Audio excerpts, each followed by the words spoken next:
There's no getting around it. The media just aren't taking Bernie Sanders seriously. Now, on the surface, that might seem flat wrong. After all, the Vermont senator is suddenly getting all kinds of attention, stories in major newspapers, television coverage as he draws big crowds in places like Madison, Wisconsin, as he raised $15 million in the last quarter, about a third of Hillary Clinton's haul, and as he obviously seems to be tapping into something and resonating with the liberal base of the Democratic Party.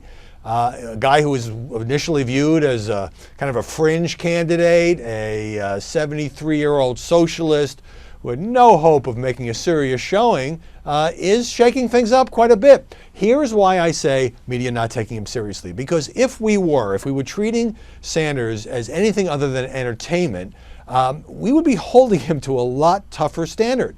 The things that he says, which obviously warm liberal hearts, when he talks about, a huge increase in taxes, when he talks about breaking up the big banks, when he talks about a single-payer Medicare-like healthcare system for everybody. Now, if we really thought this guy could be the Democratic nominee, those kinds of positions will be subject to a lot of media analysis and scrutiny. But go beyond that.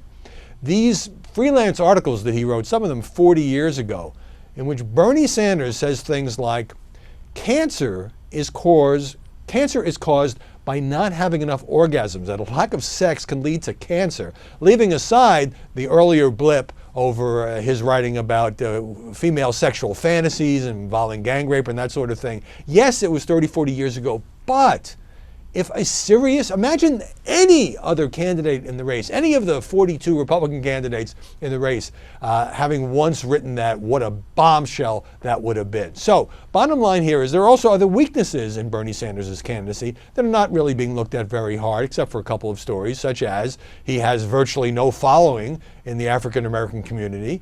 He represents a pretty predominantly white state.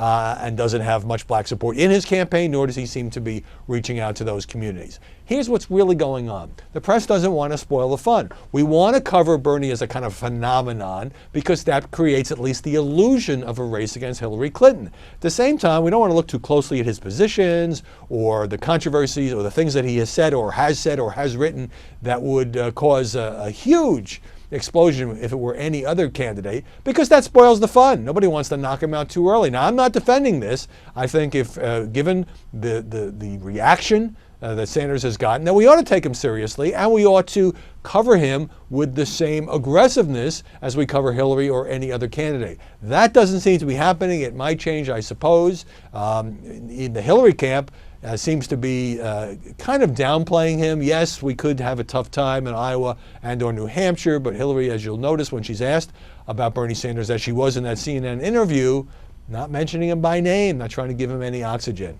So I think that we can't have it both ways. Either Sanders is doing really well, deserves coverage, and therefore deserves the same scrutiny that we give other presidential candidates, or he's just an entertaining factor, in which case we ought not to give him all that much attention.